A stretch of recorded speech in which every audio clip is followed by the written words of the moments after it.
Good evening, my people.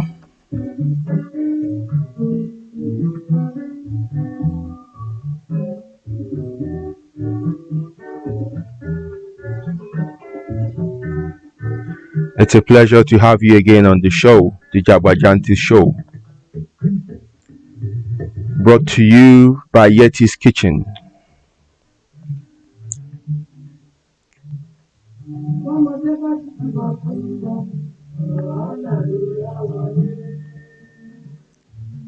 Mo kí yín gbogbo ibi tí ẹ ti ní àǹfààní láti máa gbọ́ mi.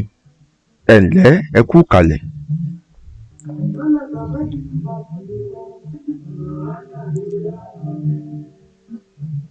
Ọ̀dẹ̀ Ọ̀dùnbí, how has your week been?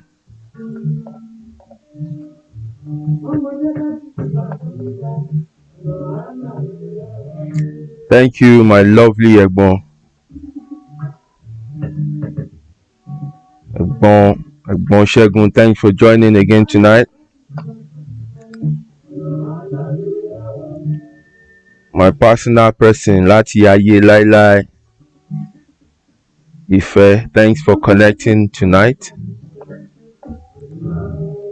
Please, as you are coming in, help me to share this on your platforms. Let's spread the word. As you are coming on the show, don't come alone. Invite somebody. You are saving a life.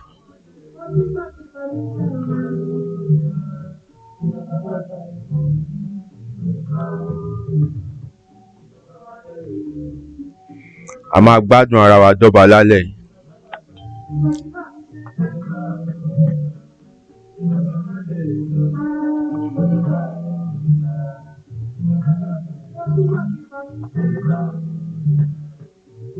Where are our people?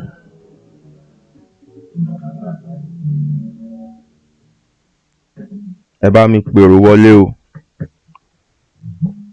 Alẹ́ yìí máa lẹ́tìkẹ́ díẹ̀. Show Pumpy, defender of life. Mo ní fọ́tò kan tí mo máa fi hàn ẹ́. Mo ní fọ́tò kan tí mo máa fi hàn ẹ́. Show Pumpy, wicked defender. Thank you, my brother. Thanks for coming tonight. It's a pleasure to have you. I have a very good news for everyone on the show tonight.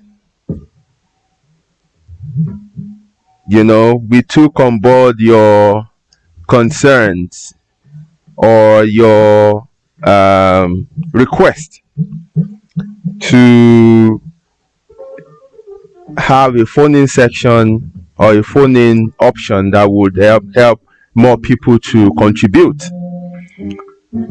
There's so many people that want to contribute on the show, but one beru and one ye. So I'm happy to inform you that we now have a phone-in section. We're having a phone-in option on the phone on the show. Sorry. So where when it's time, I will release the number and you can call in. It's so simple. Call in, don't mention your name, and then say what you have on your mind. So with this, nobody would know it is you talking. All right. Before we go straight into the show, ẹ jẹ́ ká sáré dé the commercial room and shout out Yeti's Kitchen, the wonderful host and sponsor of this beautiful show. I'll be back. Yeti's Kitchen. Besoke. Yeti's Kitchen, in Manchester. Chilled out Afro and English fusion bar with great food, music, and moves. Serving the best fusion of African and English delicacies, the jollof rice, ewa agbon, ẹ̀fọ́ jerk chicken, suya, ayamashi, goat pepper soup, bọ́gà lóríṣiríṣi àti àwọn ọtí ọlọ́pàá òjò. Bẹ́ẹ̀ bá ṣe fẹ́ sí ni, eating, take away or delivery gbogbo ẹ̀ ló bá wọn lára. Oríṣiríṣi ètò ìpàkọ́ ni wọ́n fi ṣe lọ́dọ̀ wọn bíi movie night, live jazz music, game night, àti legal play area for children to relax while you eat. Their opening times are Monday to Sunday, 1 p.m. to 9 p.m. Address wọn 299 Liverpool Road, Eccles, Manchester, M300QM. Telephone 0161 706 0062 tàbí 074 603 53 448. Ẹ tún lè kàn sí wọn lórí email wọn ní food@yetiskitchen.com. For more information, visit their website www.yetiskitchen.com. Yeti's Kitchen, the best Afro-British restaurant in Manchester. Special thanks to Yeti's Kitchen for sponsoring this show. And wọ́n ṣe yàtì gẹ́gẹ́ bí mo ṣe máa ń sọ. Òyìnbó ń jẹ aya má ṣe wọn gan mọ̀ pé ayé kan tún wà tó yàtọ̀ sáyé salad àti sandwich. Alright, ẹ jẹ́ ká wọlé láti bí.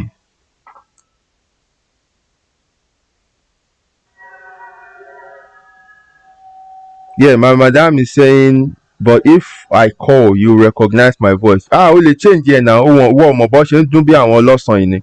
Hello, ìpínlẹ̀ mi o. Mo ní kí n dá sórí ètò ni o. Bó ṣe máa gbé wọlé nìyẹn, sódà ní dáhùn ẹ mọ̀. My beautiful sister, Dayo Lori, thank you for joining again tonight. You're one of the regulars. I'm happy to have you on this show. God bless you. All right, straight away, let's get into the show so that I can get out of the way and have the lines open for you to call in. So, our topic for today is domestic abuse. Domestic abuse.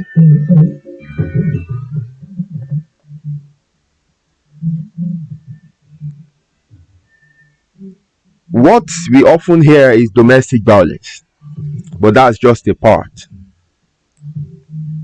Domestic abuse is the whole, of which domestic violence is a part. So my idea about anything is always, trying to understand the whole, not in part. So when we understand the whole, we will be able to handle the smaller part. Due to time constraint, I doubt it if we will be able to cover everything under this topic, but I would like to touch on the main point before I give you listeners time to contribute. But I only implore you and those who will watch later to please lift your thoughts. I'm not a professor, I'm not trained expert, but mutiri aye. And then in my personal meditation, in my research, in my experience of life, I've been able to gather a lot. And it is from this wealth of experience that I hope to share with you tonight. Okay, so let me start by giving a brief definition of some of the terms that would help us to understand what we're dealing with tonight better. So, domestic abuse is a compound word consisting of two separate words. So we have domestic and we have abuse. Domestic simply means local, within, intra. And abuse means misuse, using a thing other than for the purpose it was intended. Ashilo nkan, only abuse. So domestic in this context is referring to the local family setup, and this consists of say the husband and the wife.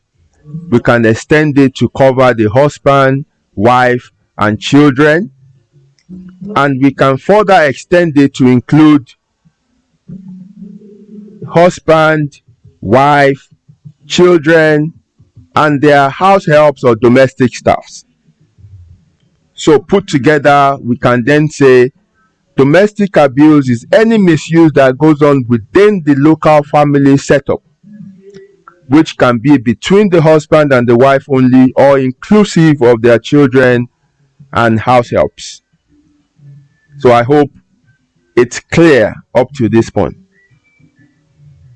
Okay. Now, before there can be an abuse, we must first know the purpose that thing was meant to serve. Ajiami Mukinyo, thanks for joining again tonight. It's good to have you on board. Eshegon. So if you don't know what a thing was intended for, it's difficult for you to know when it is being abused. Now, so let's get down to it. What is the purpose for the union of a man and woman? We have to go back into its creation. The institution of the union of man and woman, or marriage, or setting up of a home, as you might want to call it, was intended to serve three main purposes. Number one, procreation. Kabisi, karesi. Two, companionship. Kárí èèyàn jarun pálù. Kárí èèyàn gborílé. Kárí ẹni bárò. Kárí ẹni bá dárò. And the third, relaxation. You know, ká gbé langa sí longo, ká da lẹ́dà bolẹ̀, ká rọ nǹkan sí nǹkan. A tún gbé kalẹ̀ fún yẹn náà. So these three purposes must be fulfilled before either of the parties in that union can say they are in a happy union. So, but let's not forget that each of these purposes don't stand alone. There are several activities, there are several duties, there are several responsibilities, there are a whole lot of sacrifices and other things involved before each of these purposes can be realized. So when we now put all these things together, these are the areas where misuse or abuse can begin to arise. Now, let me quickly go back. The reason why I included the children and the house helps in my earlier definition is because we're looking at the whole, not in part. If you will agree with me, what we normally hear around is domestic violence against women, domestic violence against women. The reality is that it's not only women who suffer domestic abuse, as society has erroneously made us to believe. Men too are victims of domestic abuse. But unfortunately, the society sees men who come out to share their experiences as weaklings. Tata ló máa sọ pé ọkùnrin wo ló máa jáde tá a sọ pé ìyàwó òun náà ó máa ká sára ni torí ayé máa bá wí. So ọ̀rọ̀ ọkùnrin, in fact, ní tí ẹ̀ mọ́ bí tá a máa fọ̀rọ̀ wá sí. Tó bá nà kò lè jáde wá sọ̀rọ̀. Tó bá retaliate, wọ́n á sọ pé ó ní obìnrin. Ṣé rí pé problem ni ọ̀rọ̀ tiwa yẹn? So ẹ jẹ́ ká gbé yẹn sẹ́gbẹ̀ẹ́ kan náà. But what I want to emphasize is that men too are victims of domestic abuse. But, you know, due to social construct, hardly would you find men who will come out to share their experiences. Or you know. Likewise, domestic house helps, your domestic staffs, they also are regularly abused. but nobody really discusses about them because the perception we have about them is that they are slaves who don't deserve to be treated any better. But I'm fìyà jẹ àwọn náà. Now, many are being abused, but they don't even know. Because anything tí ó bá ti involve, physical violence, people don't term it to be an abuse. But so many other things are in existence that people don't consider as an abuse, and I'll be going into some of them also shortly. So domestic abuse is not just about the physical abuse. It also includes, but not limited to, emotional and psychological abuse, coercive control, isolation, verbal abuse, stalking, abusing it, false allegations, financial, abusing it, and sexual abuse. Abayomi, ó wọlé lálẹ́. Thanks for joining. Abayomi ọlọ́pọlọ. Thanks for coming tonight. Máa bá wa ká lọ lórí ètò.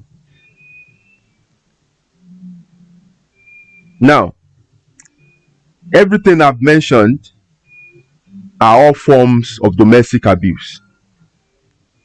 Many of them, the victims are not even aware of. For example, let's take a look at the financial abuse, for example.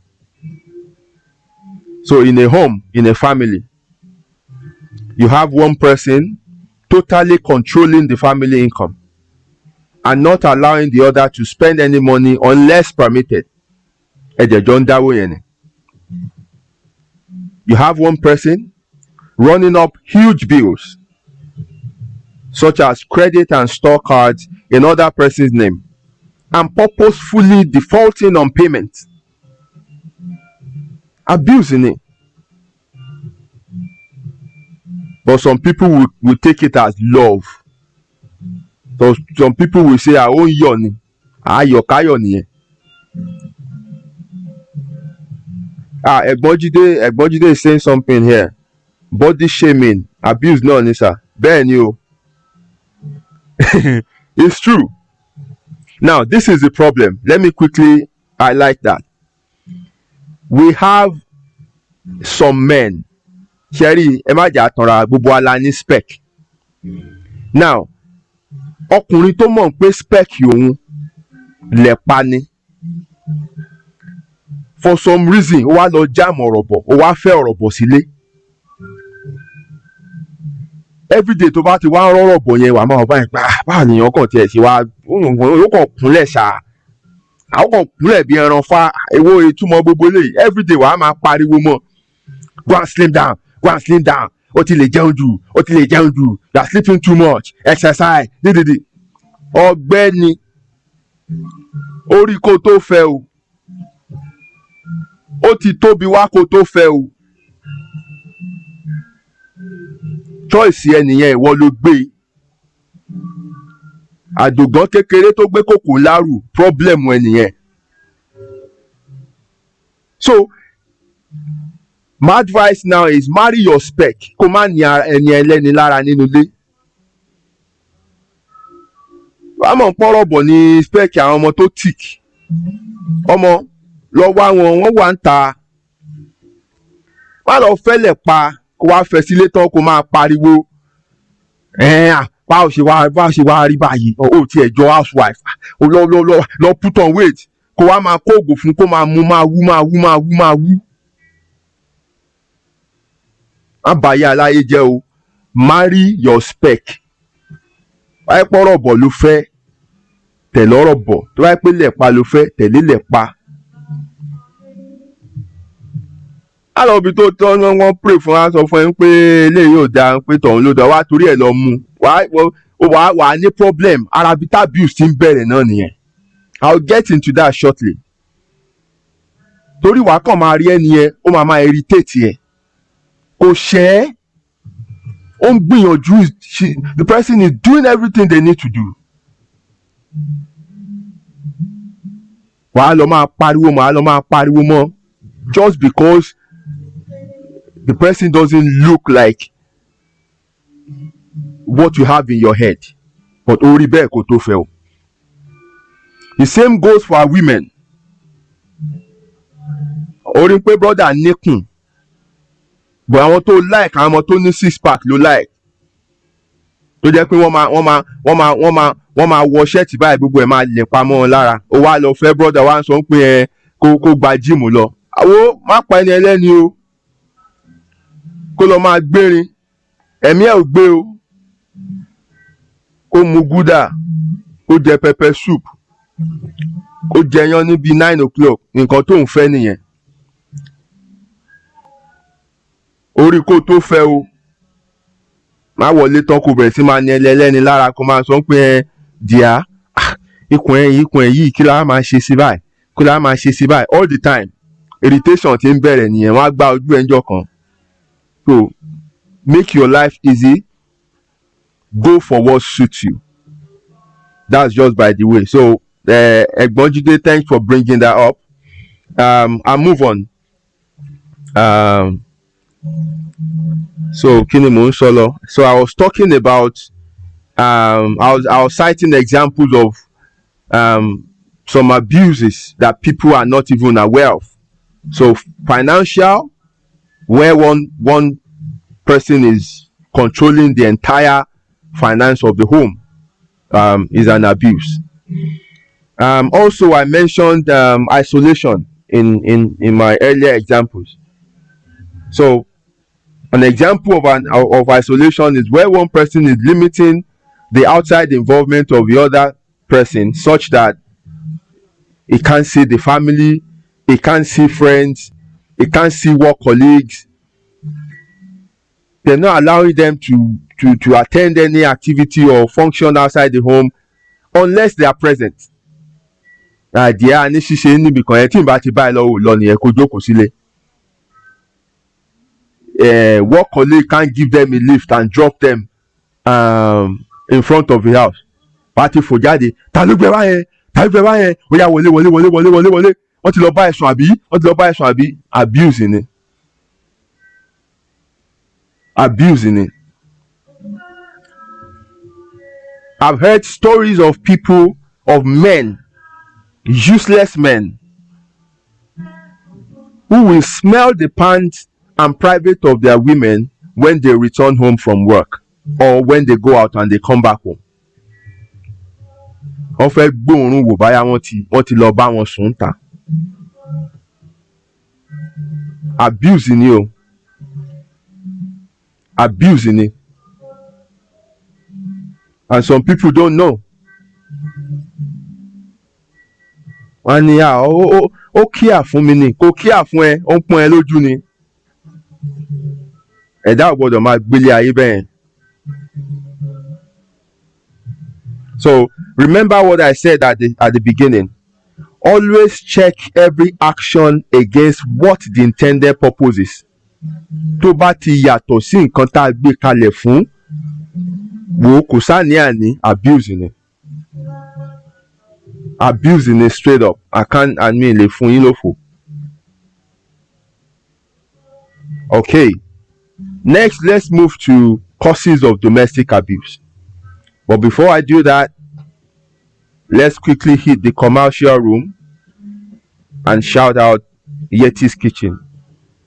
Ẹ máa drop àwọn comment yẹn síbẹ̀ mò ń wò ó ẹ máa fi síbẹ̀ mò ń padà bọ̀.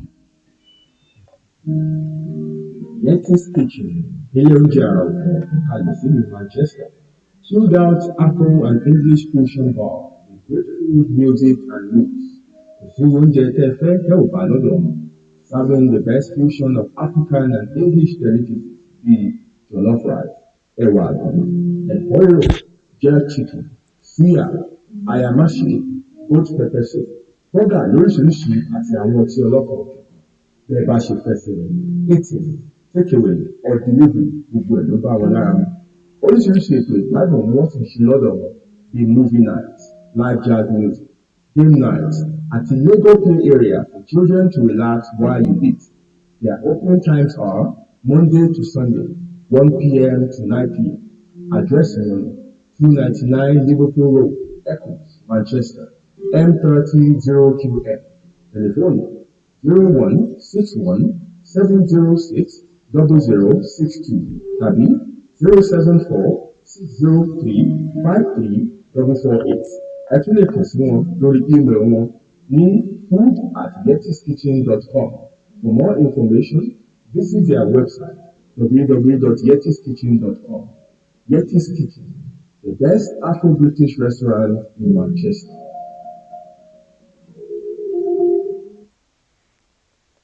Thank you very much for having me back. Yomi, kò sí nǹkan tó ń jẹ́ suddenly turn ọ̀rọ̀ bọ̀. Kò sẹ́ni tó ń sùn tó ń jí tó dẹ̀ ń bára ẹ̀ tó ti wú gèlè tè bẹ́yẹn. Díẹ̀díẹ̀ ni ẹ máa rí i. Tó bá ti ń jẹjẹkújẹ, tó bá ti ń engage in àwọn activities tó yẹ kó engage in, ẹ máa rí changes. Tó bá ti rí changes, ẹ máa pàkíyèsí yín sí. Kò sẹ́ni tó ń dìde tó kàn ń wú bẹ́yẹn láì ṣe pé yeast tán fi sí bread irọ́. Ẹ máa rí gradual ni. Fat don't just jump on you like that, you know. So ẹjọ mójútó ra yín tó bá ti ń rí pé you know ẹ máa pàkíyèsí ẹ̀ sí. Báwo lẹ̀pa mo fẹ́ o, lẹ̀pa mo like o, you know, work on this, work on that. That's the way it works. And don't say these things in a condescending way. Pẹ̀lẹ́ lákọ̀ ó lábo, ẹ máa bára yín sọ̀rọ̀ dáadáa, má kàn sọ yánmayànma, you know. Ẹ máa sọ kó máa make sense.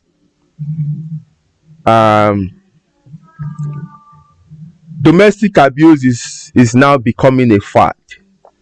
But in this style, divorce is on the rise. Láti ẹ̀rọ àwọn tó yẹ pé wọ́n ń ṣe divorce ceremony gan tó máa tún gé cake tó máa ṣe party. Now, do you think it's just some strange spirit that is going about breaking homes at random? Have we taken time up to dig up the root of the problem? Now, before we start talking of how to reduce domestic abuse or how to curb it or how to deal with it, we must first understand the cause or the causes.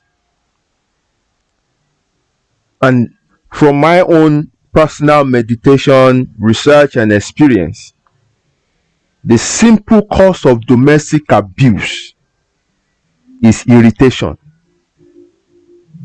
Wallahi, irritation ni. Kò jù bẹ́ẹ̀ lọ. Now, what are the reasons behind this irritation? These are the various unwholesome conditions under which many relationships were formed. Ẹ má jà tanra wa jẹ. It's hard enough for two strangers to cohabit as husband and wife for a lifetime. Now, not to talk of when conditions under which they are cohabiting are not even conducive. So, I'm going to mention some of these conditions, and I say it with my full chest, that 99% of those who started a family under any of these conditions I'll mention are just patching up life. They are not enjoying the kind of life they want. You know?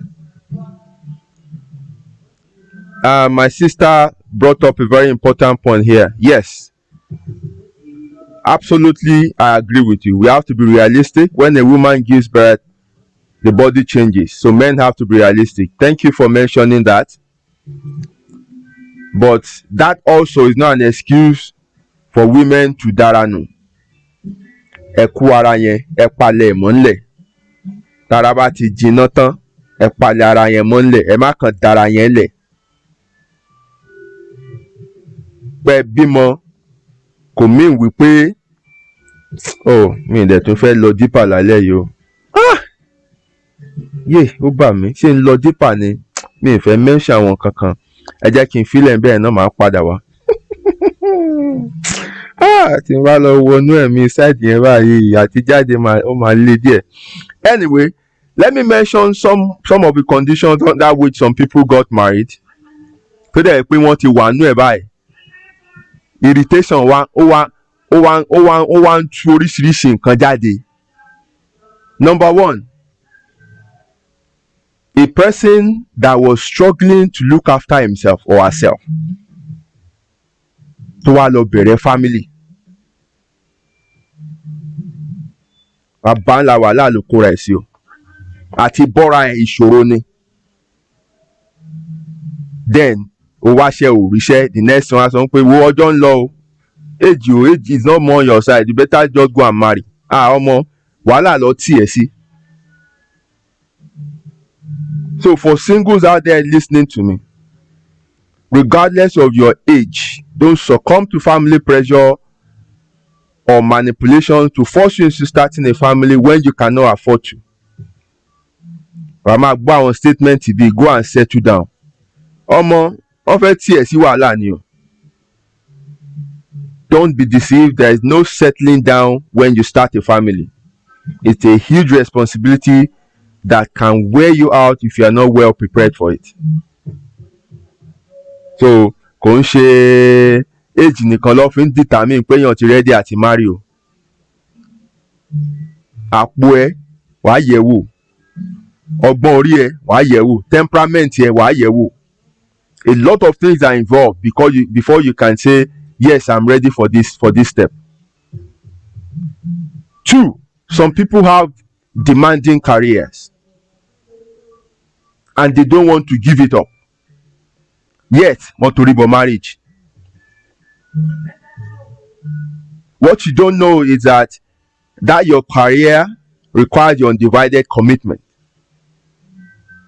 Likewise, the family you are setting up also require your full commitment. So whether you like it or not, one will suffer. And if care is not taken, you can fall into depression trying to combine both. Especially where you don't have a supporting spouse. Iṣẹ́ ṣá o fà á mọ́lẹ̀ kíníkan problem abẹ́rẹ́ sí dé, irritation abẹ́rẹ́ sí wọlé.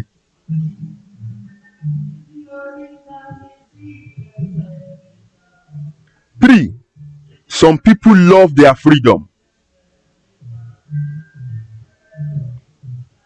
They love to be alone.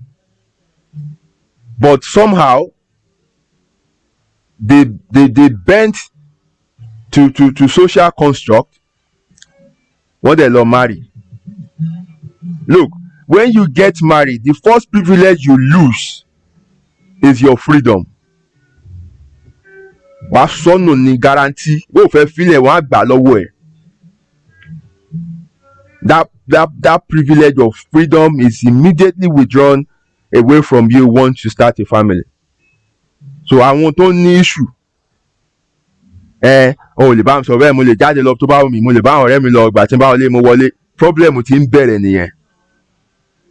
When you get married, when you set up a home, you are giving up your freedom. If you don't understand this, understand it now. And the last point I want to make here before I move on is some people were not yet disciplined enough to be with a single partner. Kí wọ́n tó lọ marry. Ó sì fẹ́ máa fọ́ wọn lẹ́nu kiri ń gbòòrò. Ó sì fẹ́ máa gbá wọn di kiri ń gbòòrò. Ó sì ń na lẹ́dà kiri níta. Ó sì ní list àwọn tí ò tí touch, kò tí bá àfẹ́ sùn rí, ó sì wà lára bucket list yẹ. Ògbóyìnbó tó nípọn sùn rí, ó wà lára bucket list yẹ.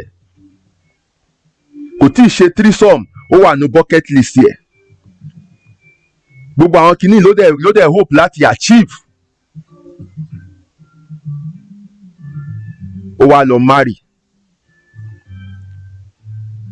Look, ojú ogun kò ń ṣe ibi téèyàn ti máa ń kọ́ láti lo ammunition. It's a place of execution. You don't get to the battlefront and start learning how to use your ammunition. So kì í ṣe inú marriage ni wàá ti kọ́ how to be faithful, how to be disciplined. In fact, some people even marry for that reason. Pé àti bá ti marry, tí bá ti fẹ́ yàwó bẹ́ẹ̀ yẹn sì máa serious pẹ̀lú life mi ní máa fọ́ wọn lẹ́nu kiri mọ́. Ó tanra ẹ̀.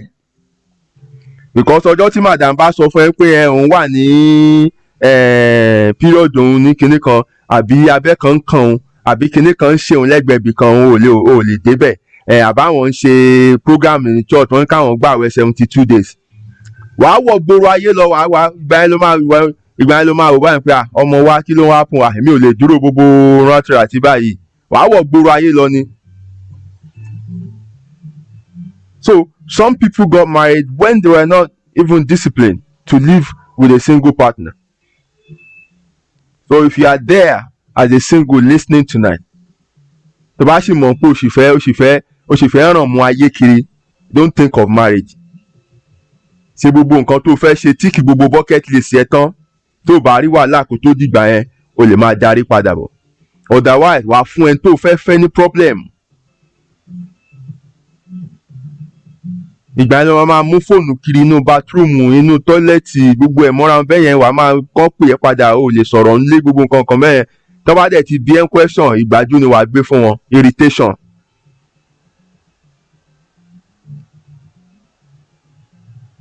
So I have this general advice for everyone listening, singles, married,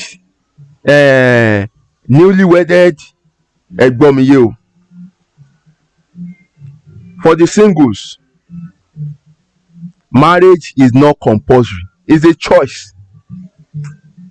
It's okay for you to remain alone and be happy than join yourself with another and live a miserable life for the rest of your life. You are not missing out on anything by remaining single. Don't let the society pressure you to go into what you are not cut out for or ready for.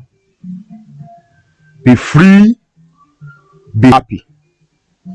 Ẹ̀yin singles tẹ́ wà lórí ètò nìyẹn, or that will be listening to this show later. Ẹ dìyẹn mú o. Now, for newlyweds, I humbly advise you, don't make babies in the first 12 to 24 months of your marriage. That is the first 2 years of your marriage. Ẹ bá ti máa ìtàn wá ti máa bẹ̀rẹ̀ sí máa gbómi àdúrà fún yín láti prayer meeting. Ọmọ mi wá a lọ ṣọ́ òru kan ni o, a gbàdúrà sómi ó yá wá gbé omi yẹn o, wàá finú ṣoyún o, wàá fẹ́ ìgbọ́n ọmọkùnrin. Má jẹ́ ní kó farabalẹ̀, ní kó calm down. Omi àdúrà kọ́ lọ̀rọ̀ ẹ̀ kàn sìn. First, take your time to know the stranger you are living with. Use that first 2 years to study this person and pick up signs that will let you know whether it is dangerous for you to commit further. Listen, it's easier to break up and move on and start again if there are no kids involved in the union. So when you detect any of these red flags tó fi mọ̀ pé wàhálà ló fẹ́ torí ẹ̀ bọ̀ yìí o, do not wait to consider and carry crayon and be recoloring the red flag. O fẹ́ kùn sí dúdú, o fẹ́ kùn sí white. Má tanra ẹ o, or you have to understand that you can't change people. But if you see that gbogbo nǹkan tó o ti rí yẹn ó bá ẹ lára mu, then stay. Stay only if you are happy living with that situation. Otherwise, palẹ̀ ẹrù ẹ mọ́, sọ fún ọ̀nkú àbí àǹtí wípé níbí ni Olúwa ràn mí lọ́wọ́ dé, kó dẹ̀ move on. Kò sọ́mọ, kò tí ì sí anything. You can pick up your life again and move on. Emi Jackie, thanks for joining tonight. You joined late, so you might have to catch up with the show later on. And now to the married couples, especially the ones in abusive relationships. Listen to me. Please, I'm begging you, choose happiness.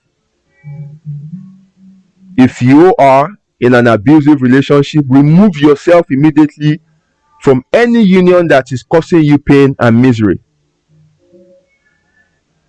I know it can be sometimes complicated to break up a marriage where kids are involved, But that is not enough justification to remain in an abusive relationship. Oh, wáyé wá jìyà náà, wọn ò torí ìyà dá ẹ̀. Tó bá pa ẹ́ síbẹ̀, wọ́n á move on. Àwọn ọmọ tó torí ẹ̀ jókòó yẹn wọ́n á ṣayé. And some of you will be thinking, níbo ni kí n ti wá bẹ̀rẹ̀ báyìí? Ẹ máa bẹ̀rẹ̀ sí máa kọrin. Níbo ni kí n ti bẹ̀rẹ̀? Níbo ni kí n ti bẹ̀rẹ̀? Wàá bẹ̀rẹ̀ níbí kan náà ni. The same pain and suffering you are enduring while stagnant and unhappy is the same you have to bear to kickstart your life afresh. So over anything, choose happiness. Choose happiness over what people will say. They will say she's divorced. Kò rí ilé ọkọ jókòó sí, kò ṣe kinní kan. Look, choose happiness. Put your happiness above every other reasons. Don't stay in an abusive relationship until you die. Remove yourself. Leave the environment. You can stay separated for a while. Kí orí ẹni yẹn fi pé padà. Ọ̀kẹ́ méjèèjì fi get ara yín. But don't stay there until tí wọ́n máa fi pa ẹ́. Ire o. I've seen some points, some comments that I would like to highlight. In the meantime, we've come to the phone-in segment, and I'll be pinning the number for you to call in. Now, ẹ gbọ́ ìkìlọ̀. When you are calling in, don't mention your name. Just call and make your contribution. And that is the purpose of the call. We don't want people to know who is talking. Come on, máa dúró díẹ̀ lẹ́yìn ètò. Just call in and give us your contribution. The number to call into the show is 0161 70 60062. Tẹ́ bá ti pè tí bèbí kan bá ti gbé tó ń dá yín lóhùn, ohùn yẹn kù gan, ẹ má gbàgbé ara yín o. Ohùn yẹn tutù. Just select option 3. Then máa já sínú studio lọ́wọ́ mi ń bí. Màá dẹ̀ gbé yín sórí afẹ́fẹ́. Gbogbo ayé á máa gbóhùn yín. In the meantime, while the call comes in, let me bring up some of the comments I have highlighted. My sister says verbal abuse, abusive word. Yes, I mentioned it earlier. Ká máa sọ àwọn ọ̀rọ̀ burúkú fún ẹni tá a jọ ń gbélé. Abuse ni o. Mi kúkú fọwọ́ kan, but ó ń gbọ́ àwọn ọ̀rọ̀ tí ò dáa. Abuse ni. The highest form of idiocy and stupidity is sniffing private of partner. The smell is standard. After some hours of putting on this for work. Madmen United ló ń ṣe bẹ́ẹ̀, it must stop. Yes. Àwọn náà mo hope pé ànírú wọn lórí show lálẹ́ yìí. Àwọn ọkùnrin aláìníṣẹ́. Àwọn tó wáyé wá pòfo. Egbon says it's only a person with low self-esteem or insecurity or low confidence that would allow anyone to tolerate any kind of abuse from anybody. Well, it's easy to say that, but like I mentioned, many people are in it or are enduring it because of what will people say. Àti ń gbọ́n pé mi ò ti kúrò nílé ọkọ. Àwọn màmá kà fún mi. Most of the time is all about what will people say. That's why many people are enduring abuse rather than removing themselves from that situation. They place what people will say above their own happiness. Adẹ̀ ti bá wọn sọ lálẹ́ náà bẹ́ẹ̀. Kọ́lọ́run jẹ́ kí wọ́n gbọ́.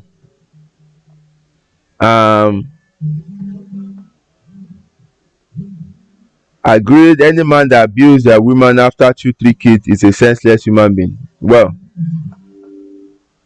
there are situations where I've mentioned tó jẹ́ wípé irritation yẹn until they deal with it kò matter wọn bá bímọ 16 fún wọn wọ́n sì máa wà irritated náà. So the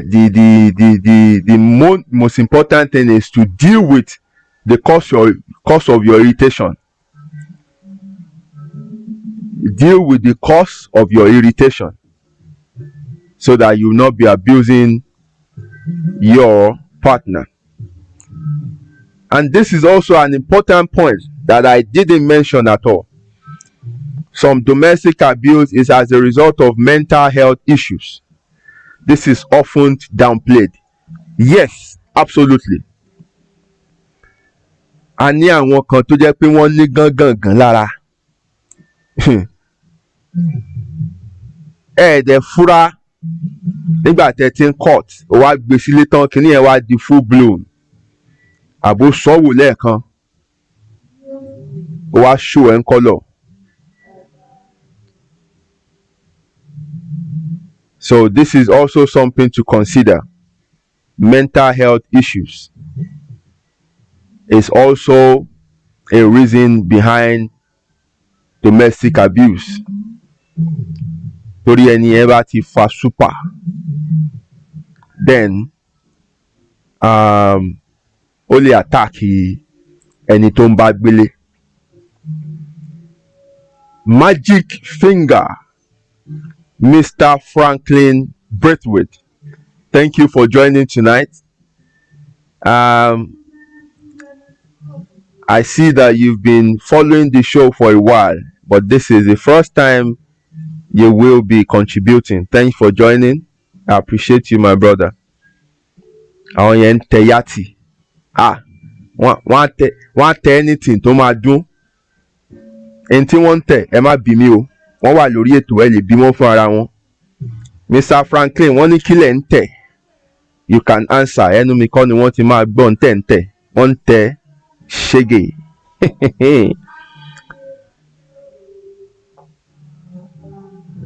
The number to call is 0161706062. Tẹ́ bá ti gbóhùn Sisi tó wà lórí ètò yẹn, tó bá ti fún yín ní option tán ẹ̀yẹn kàn tẹ option 3. Ẹ máa já sí ọ̀dọ̀ mi níbí. Ẹ pè báyìí o, ẹ dẹ̀ tó contribute o. Do you have anything you want to share with us? You have any contribution? You have any question? You have any experience to share? Are you going through domestic abuse? You have something you don't agree with? Àbí ẹ kàn fẹ́ kí wa lórí ètò? The number to call is 0161706062 and select option 3. While we expect calling or more contribution, let's quickly get to the commercial room and shout out Yeti's Kitchen. Mo ń padà bọ̀.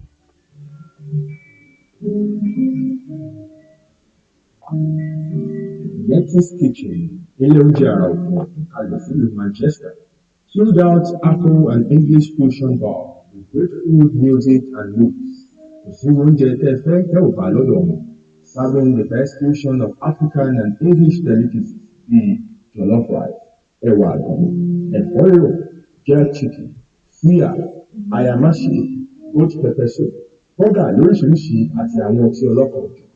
Bí ẹ bá ṣe fẹ́ sí ni, eating, takeaway or delivery gbogbo ẹ̀ ló bá wọn lára mu. Oríṣiríṣi ètò ìgbádùn ni wọ́n fi ṣe lọ́dọ̀ wọn bíi movie night, live jazz music, game night, àti Lego play area for children to relax while you eat. Their opening times are Monday to Sunday, 1 p.m. to 9 p.m. Address is 299 Liverpool Road, Eccles, Manchester. Hold on. 0QM. Yeah. 0161-706-0062. Tàbí 074-603-53 448. Ẹ tún lè kàn sí wọn lórí email wọn ní food@yetiskitchen.com. For more information, visit their website www.yetiskitchen.com. Yeti's Kitchen, the best Afro-British restaurant in Manchester.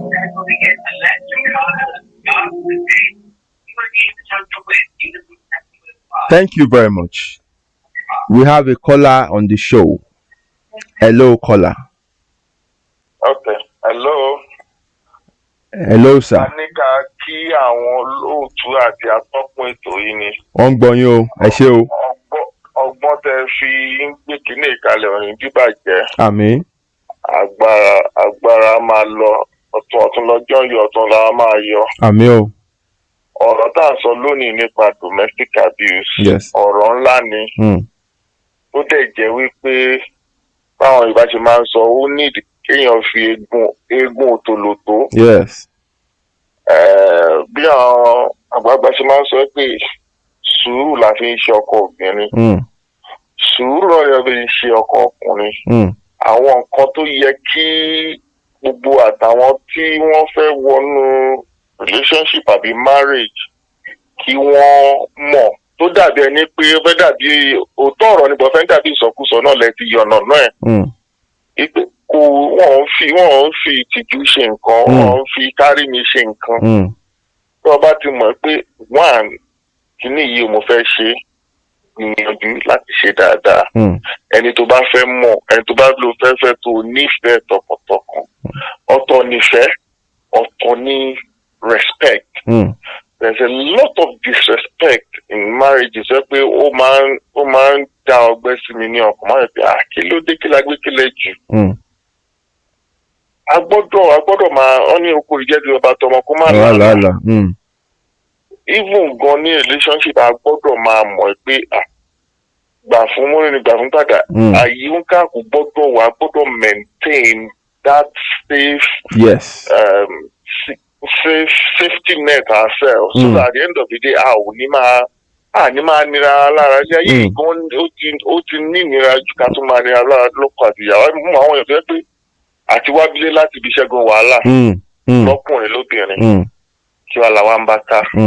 Ẹ dákun ẹ jẹ́ ká respect ara wa ẹ jẹ́ ká fi ẹ̀mí òótọ́ hàn ká ìfẹ́ àìṣẹ̀tàn ó gbọ́dọ̀ wà ká dẹ̀ mọ́ pé lóòótọ́ àti lódodo tá a bá mọ̀ ìpàtẹ́ ṣe kí ni ẹ̀jẹ̀ àṣebáàsì ní ṣé bẹ́ẹ̀ ṣe sọ lẹ́ẹ̀kan ó ń kàkókò lórí lẹ́gbàá kíyàn má nira lára.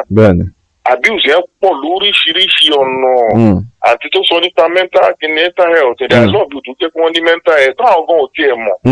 Ìgbọ̀n àgbà àwọ̀ ẹlòmíràn pé kí ló lè rò débẹ̀ kó máa lọ ń gbóòórùn bàtà ìyàwó ẹ̀ nígbà tó ti rí ìyàwó rẹ̀ àbí kò délé kí àkọ́kọ́ ti lọ bí iṣẹ́ kò tó sí kó ti change kọ́kọ́rọ́ lé lórí kíni àbí kó máa jà lórí benefit ta ló ń sanwó benefit àwọn ọmọ fún kí yẹn di ronto lọ́kùnrin lóbìnrin ni o. Nítorí ẹ̀ nọ́gbàtà ẹ̀ta àkọ́kọ́ bẹ̀jọ ń powó ṣàtàbàdé ìjọba sọ́kàn náà ẹ̀mú kúmọ̀ pé kẹjọ lọ́lọ́kọ̀ like you also said àwọn tó fẹ́ join náà máa pressurize ara ẹ̀ pé o fẹ́ yà o fẹ́ fọ́kọ kò sí ẹ̀mẹ́dà ń bẹ̀. Iṣẹ́ ló ń lọ gbà ń bẹ̀ tó bá mọ̀ ti yà mọ̀ ẹ̀jẹ̀ sọ́lẹ̀ kan ẹ pé wọ́n á fi pé tó bá ti má rí àwọn àbíkà òṣèlú máa bá àwọn boys and girls àbí mo fẹ́ lọ saloon mo fẹ́ lọ máa èrò mi gbọ́dọ̀ lọ ṣe nail mi kò rí bẹ́ẹ̀ o àwọn ọmọ máa wọ̀ bíìlì máa wọ̀ ó gbọ́dọ̀ adjust reality nìyẹn. Pàgbàǹbarì kí n má gbà àkókò wa ẹ jọ̀ọ́ ẹ jẹ́ ká nífẹ̀ẹ́ ara wa ká respect ara wa mọ ìtọ́lọ́run dẹ̀ fún wa ṣe ọ̀rọ̀ mi ò jù báyìí lọ ẹ ṣeun gan adúpẹ́ o àdẹ̀gbádùn yín lọ́tún lósì o. Ẹ ṣé ẹ ṣé tẹ́ pè sórí ètò. Thank you very much caller. Mo lérò pé gbogbo alágbọ́n tí wọ́n sọ. Just to repeat for maybe àwọn tí ò gbọ́ Yorùbá. What our caller said is that we need to live with peace with ourselves. We need to show ourselves respect in the home. we need to give ourselves space. Torí a fẹ́ra wa wọn sọ pé kí a wá fúnra wa pa, ẹ jẹ́ ká nísinmi. Torí ẹ marry, ẹ máa sọ pé what God has joined together, ẹ wá sọ pé wọ́n so placenta méjèèjì wọ́n ti wá weave ẹ̀ papọ̀ ẹ̀ tí ẹ wá lè nísinmi mọ́. No, live and let the other person live. Wọn ní dandan ibì kan náà ní kẹjọ máa lọ, wọn ní dandan ibì kan náà kẹtì máa jókòó sí. Give yourself space. Ìgbà míì tẹ́ bá ti ń fúnra yín pa jù gan-an, irritation máa wọ̀. Give yourself space. Give yourself respect. This thing starts from mobile phones. It starts from have things that are private. Wọ́n gbé fóònù lẹ̀, o ti sáré lọ díẹ̀. Aláboyún mi àti ẹ̀ sọ pé dear, your baby wants to read your WhatsApp message. Why unlock your phone? Baby wo ló fẹ́ ka WhatsApp message? Oyún inú ló fẹ́ ka WhatsApp message. Kí ló ń wá kiri? Tó bá ń wá wàkúwà, wà á rírì kúrì. O dá fóònù tiẹ̀ mọ̀, o mọ ringing tone ẹ̀. Má gbé fóònù ní fóònù. Má máa tú nǹkan tí ò sọnù kiri.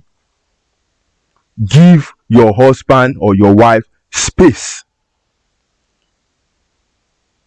Gbogbo ọkùnrin ṣe ń ṣe nìyẹn, oníranù ni wọ́n. Jẹ́ kọ́kọ́ ẹ ṣe ná kó tó tààmù ẹ̀ náà máwọn yẹn. Don't just blanket him with the others. Let's give ourselves benefit of doubt. Give yourselves benefit of doubt. If you don't trust yourselves in a relationship, you can as well as pack it up. The highest gift you can give yourself in a relationship is trust. How would you say you don't trust somebody, but ó ń sùn sẹ́gbẹ̀ẹ́ ẹni yẹn lálẹ́ nígbà tó ti rẹ̀ ẹ́? That's one of your weakest points. And to trust, ṣé òun ló ń sùn tì? Ó ń ṣe oúnjẹ, ó ń gbé fún ẹ. Ìgbà tó ṣe ò sí ń bẹ̀, ó mọ àwọn nǹkan tó ti pò sí, ó mọ àwọn nǹkan tó ṣàn sí. Ṣùgbọ́n ó fi gbàgbọ́ jẹ́. So, what else don't you trust about that person? Jẹ́ kó fọ́nbù náà.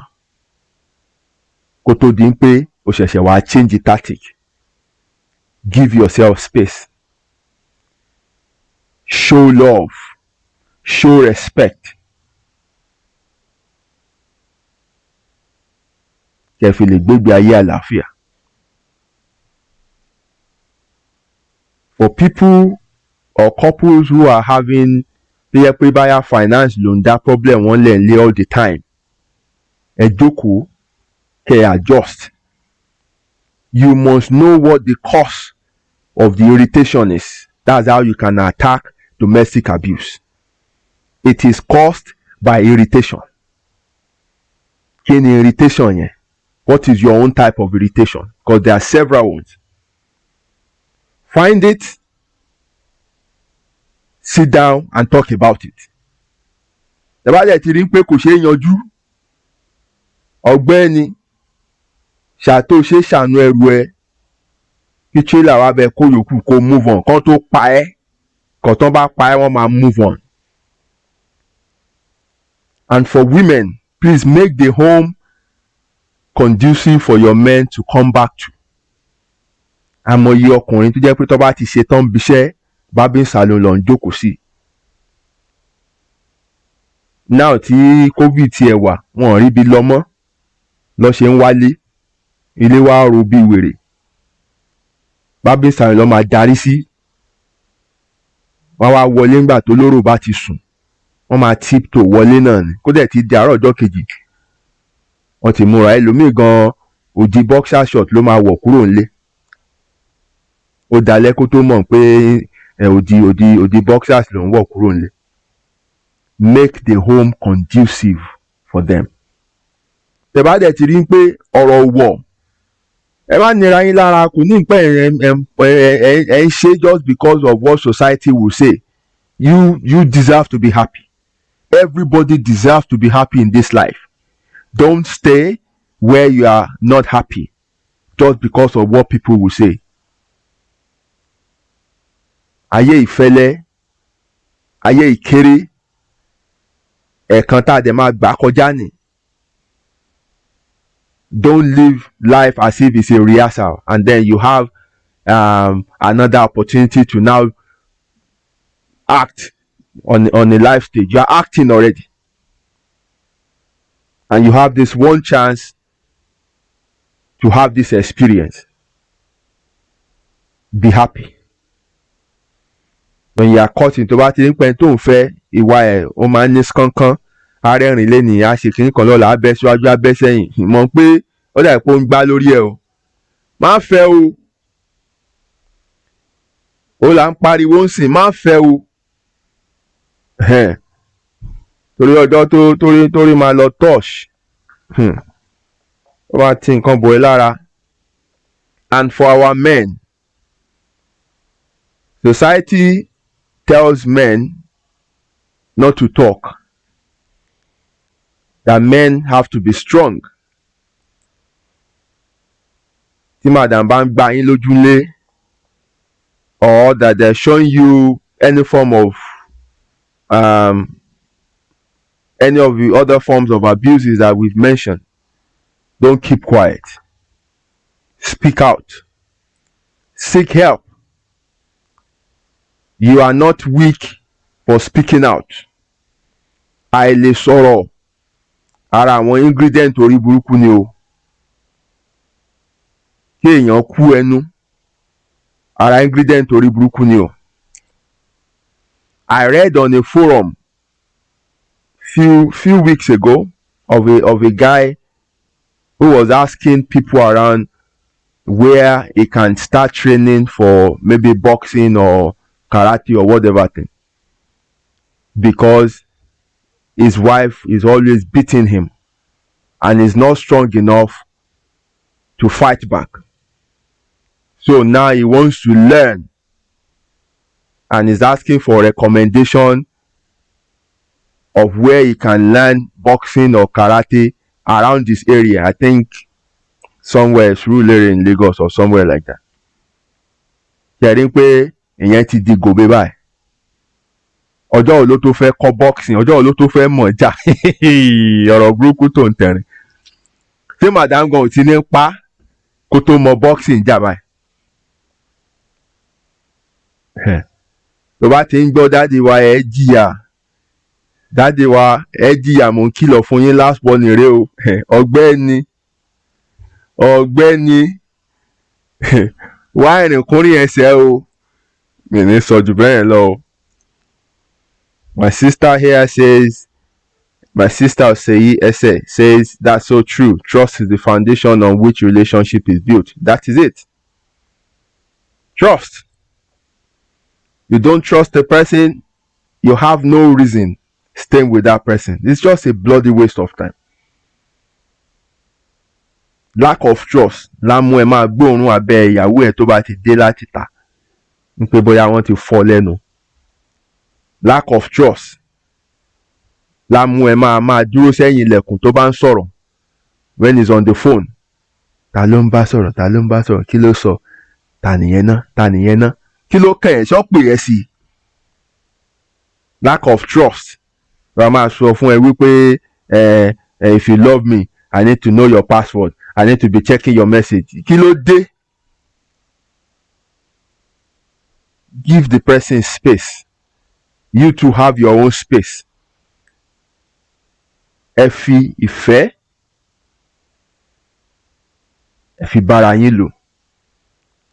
Until tí yàrá bá ṣẹlẹ̀ or one person is caught in, in an act that they're not supposed to be found in, then you can now sit down and, change game with that person. I'll share one story with you before I go. I think around 2008, I got on the bus 453, Okonua, that bendy bus. And then the guy I sat behind, along the line on the journey, he was speaking to somebody over the phone. And I was telling that person that ibi tí mo wà rèé. He was telling the person I'm on so bus, I'm on my way to the. And it got to a point, he passed me the phone, a total stranger, and said to me, please help me tell this person on the phone that I'm on so bus.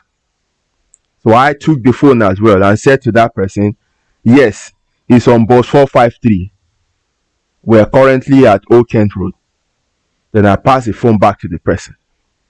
It was a lady I was speaking to. After I got off the bus, it was a shock for me. Then I was not married, and I told myself, nah, this will never be my portion. This will never be my portion. Now, there are two reasons for that man's action, or there are two possible causes.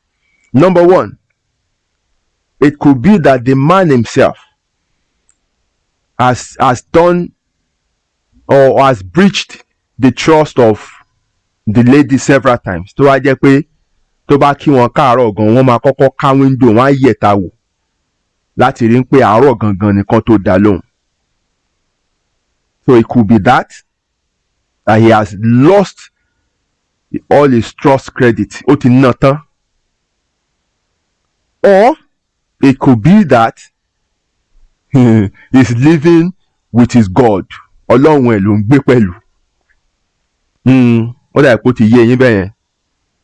Olóró ló ń gbé pẹ̀lú. Tó yẹ pé tí ò bá dá lóhùn bẹ́ẹ̀ yẹn, ó lè má wọlé wá sùn. Kó tó padà dé, wọ́n á ti páàkì ẹrù ẹ̀ sínú bin bag, wọ́n á ti gbé síwájú ìta fún un. Tí ò bá tètè wá gbé gan, àwọn tó ń kólẹ̀ kó dọ̀tí láàárọ̀ ọjọ́ kejì á ti palẹ̀ mọ́. It shouldn't get to that level. And thirdly, their marriage or their union could be as a result of condition. Báyà máa yẹn nísìn, bóyá torí ìwé ló fi fẹ́ ẹni yẹn, àbí torí nǹkan kan tó fẹ́ gain ló fi fẹ́ ẹni yẹn. Oftentimes, a union that is based on condition will always have problem. Because ẹni tí condition yẹn depend lé lórí, tí ò bá jẹ́ èèyàn Ọlọ́run, a máa fi condition yẹn torture ẹni yẹn. You'll be subjecting that person to all forms of torture because ó mọ̀ pé he or she wants to gain something from them. Wọ́n á bẹ̀rẹ̀ sí máa fi ṣèwàwù sẹ́ni yẹn.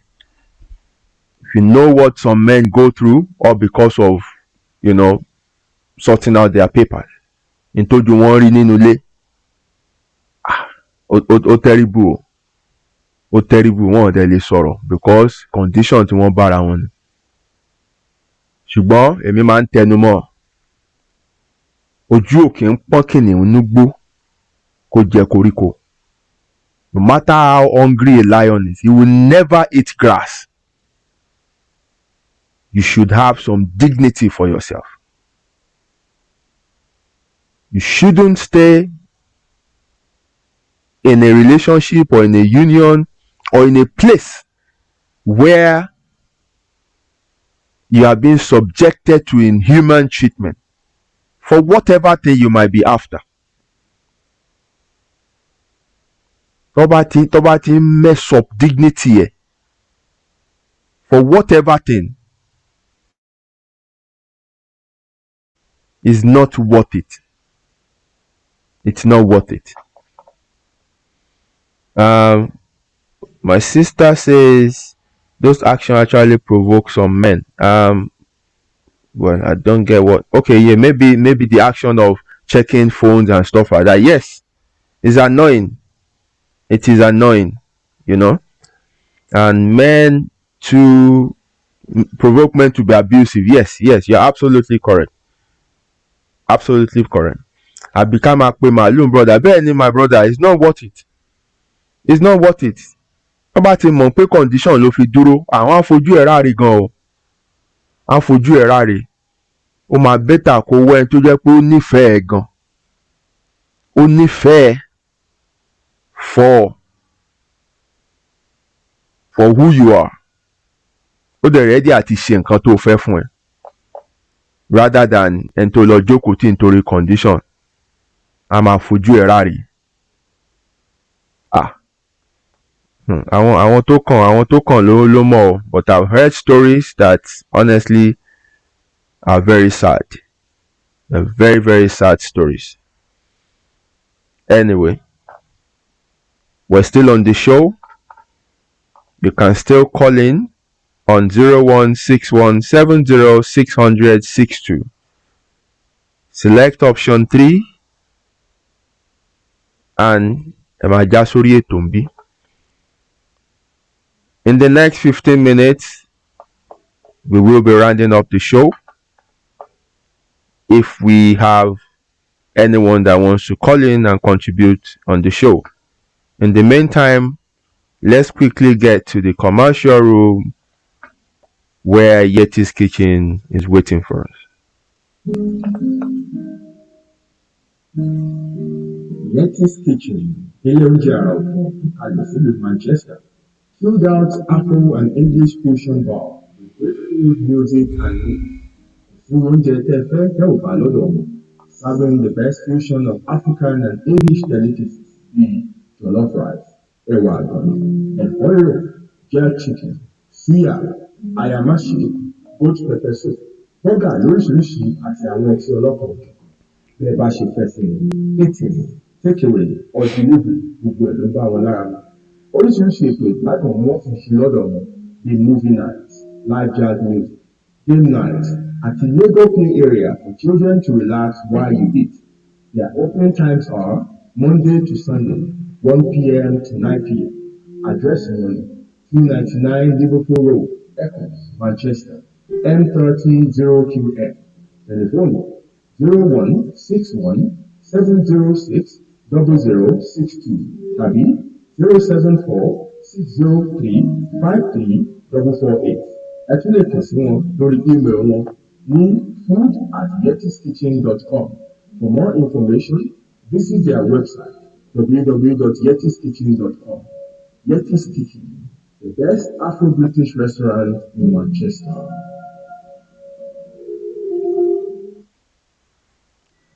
Thank you very, very much for staying on the show. Another thing I would like to mention is this. Ní ilé tí ọmọ bá ti wà, domestic abuse should not be condoned in such homes because the effect can be very devastating on the children. Máa gbáya wọn gbà níṣojú àwọn ọmọ kódà ẹ ti damage àwọn ọmọ yẹn. And for women who remain in domestic abuse, for the sake of the children, you are actually damaging those children if you don't know by remaining there. Because gbogbo nǹkan tẹ́ ń fojú àwọn ọmọ yẹn rí yẹn, they should not be saying those things. The children should not be witnessing those things. Tẹ́ bá lọ́mọ ọkùnrin, you are sending a signal to say it is okay to batter your wife also in future. If you have a daughter, you are telling that daughter it's okay for your husband to batter you. Just stay there and endure. That's what you are telling them.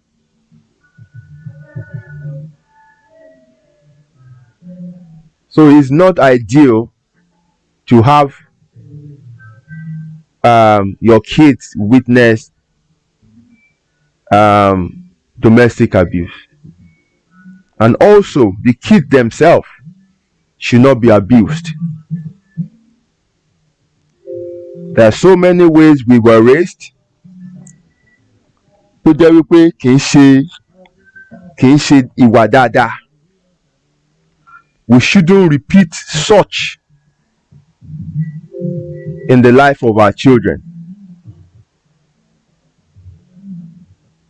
There are ways that báwọn òbí wa ṣe raise wa tó jẹ́ pé lénìí nígbà tó yeye wá sí a mọ̀ pé abuse ni. We shouldn't repeat the same with our children. I'm not saying don't discipline your children, but I'm saying there should be a line between discipline and abuse. We have some parents who would deliberately inflict pain, inflict injuries on their children. Kí lọmọ ṣe? Kí ló ṣe tẹ́ ẹ lọ gbé pressing iron tẹ́ ẹ plug ẹ̀ tó gbóná tẹ́ ẹ dẹ̀ gbélé ọmọ lára? Kí ló ṣe? That's not discipline, that is abuse. Ìrìnkúrìn wo lẹ lọ́mọ yẹn ń rìn tó wá padà wọlé tẹ́ wá mú ata tẹ́ ń fi sí private part ẹ̀? Pé kò ní ṣe bẹ́ẹ̀ mọ́. That is not discipline, that is abuse. So we must draw a line between abuse and discipline. Likewise, many of you who have house helps,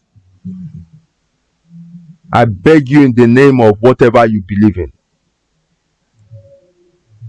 the same blood that is flowing in your veins is the same that is flowing in their veins. Èèyàn bíi tiẹ̀ náà ni wọ́n o. Orí ọ̀fẹ́ ni wọ́n kàn rí gbà tó fi wà nípò tó wà yẹn. Yorùbá bọ̀ wọ́n ní ọ̀nà ló jìn ẹrú ní baba o. Treat them like human.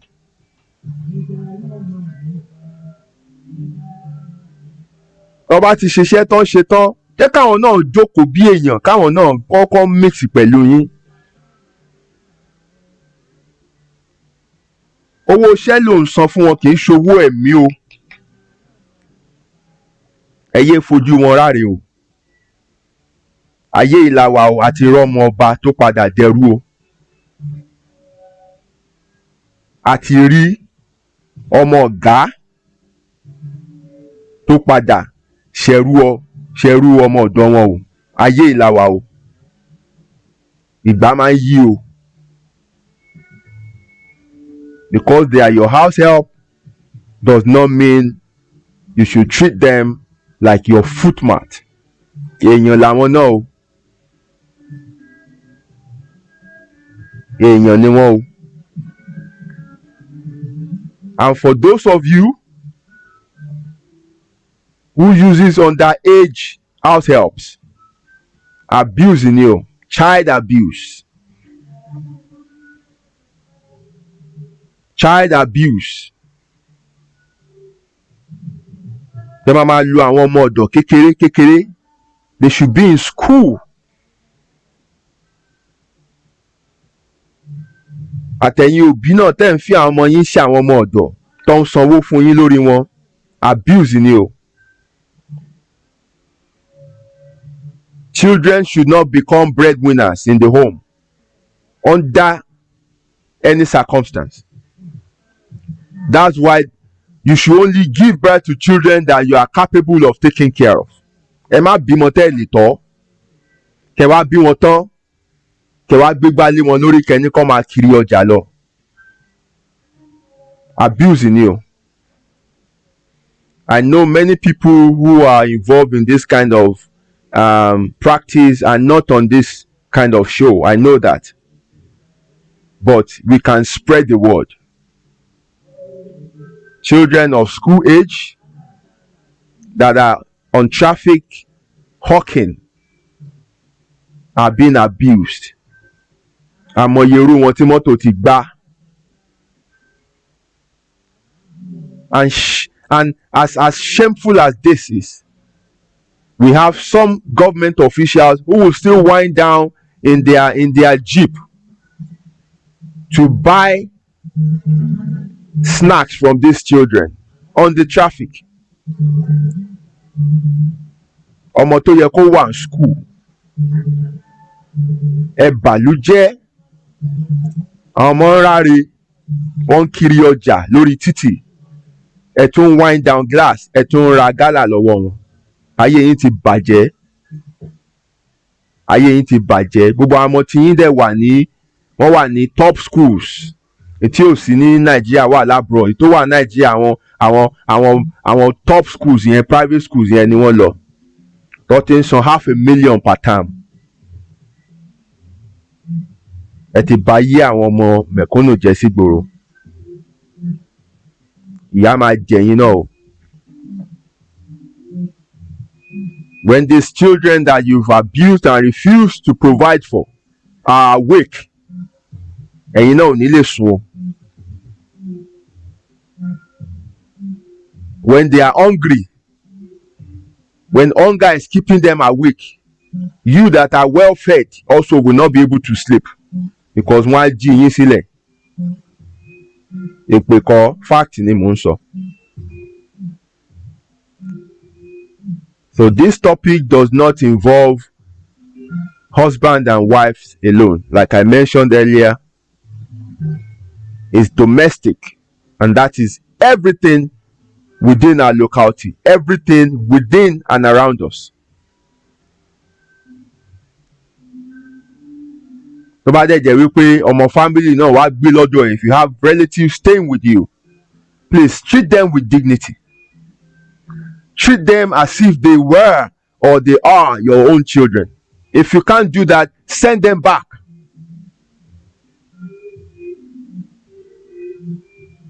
Send them back intact. If you can't treat them like you will treat your own children, send them back. Kan tọ́mọ ẹ máa jẹ oní kó fáwọn náà jẹ, tọ́mọ ẹ máa wọ̀ ní kó fún wọn. Don't let them feel inferior to your children. Ìgbà ò lọ bí òréré o. Thank you everybody for joining me on the show tonight. I hope we have been able to learn one thing or the other. Within the next few minutes we have, can we please deliberate on the topic you want us to treat next week? Please type in your topic suggestions and then we will pick one to discuss. We have just 2 minutes to do this, please. 2 minutes to do this. I will be leaving the show in the next 2 minutes.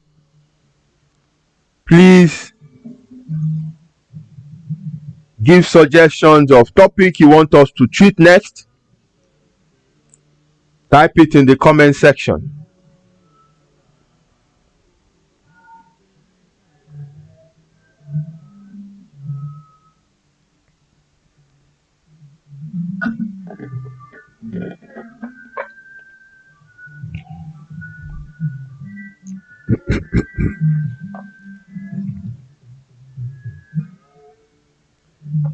Okay.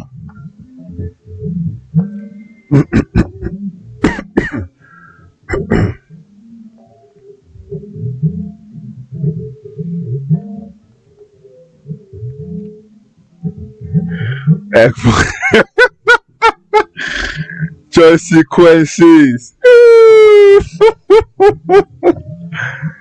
Okay. Personal hygiene and well-being. Ọ̀rọ̀ kan náà tún nìyẹn o. Yes, personal hygiene.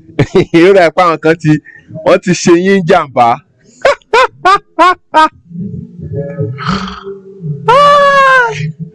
Okay. Diligence, especially we Africans stereotype one kind. Yes, I think this topic is ideal. This topic is ideal. Diligence, attitude to work. Yes. Oftentimes àrùn páyé ló ń ṣe wá, ṣùgbọ́n àwa là ń ṣera wa. Especially our community. Black businesses, why are they not surviving? Our attitude to work. No. I think this one, we have to look at this one. So I have three, 1, 2, 3. I have 3 solid topics on my plate now. Màá wọnú ẹ̀mí lọ. Riba. Shimbrali koku kata. Ìtẹ́mi bá ti darí mi kí n mú. We will deal with it next week, God willing. Oníyan ṣe, ọlọ́kà ṣe, ẹ̀yin tẹ́ bá mi fìfẹ́ jẹ́ náà, ẹ ṣé o. Mo dúpẹ́ pé mò ń pè yín, ẹ sì ń jẹ́ mi. Ọpẹ́ pàtàkì lọ́wọ́ ilé-iṣẹ́ Yeti's Kitchen for sponsoring this show, and to everyone who has earmarked this time every week to be part of this, I thank you very much. Ojú ò ní tì yín, ẹ ní dánìkan ṣayé o. Ìbànújẹ́ ó kéré ó pọ̀ kò ní kàn yín o. Èrò ọ̀nà kì í yalé alákàn momi, ibi ò ní yalé yín o. Wàhálà ìdààmú kò ní kàn yín o. Ṣẹ̀gi kì í tẹ́ láwùjọ ìlẹ̀kẹ̀, ẹ ó máa gbayì nígbà gbogbo ni. Níbi gbogbo ẹ ò ní tẹ́ o. Ẹ̀rọ̀ nígi ìrókò ń so nígbó, Elédùmarè yóò fi ohun gbogbo rọ̀ yín lọ́rùn. Ayé ò ní nira fún yín o. Ẹ ṣé o, ojú ò ní tì yín. Ìpàdé wa bí oyin lọ́sẹ̀ tó ń bọ̀. Ẹ ní dàwátì o, èmi náà ò ní dàwátì. Thank you very much. I'll see you again same time next week, Friday. God bless you.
Yeti's Kitchen, Ilonjaro, in Manchester, chilled out Afro and English fusion bar with great food, music, and food.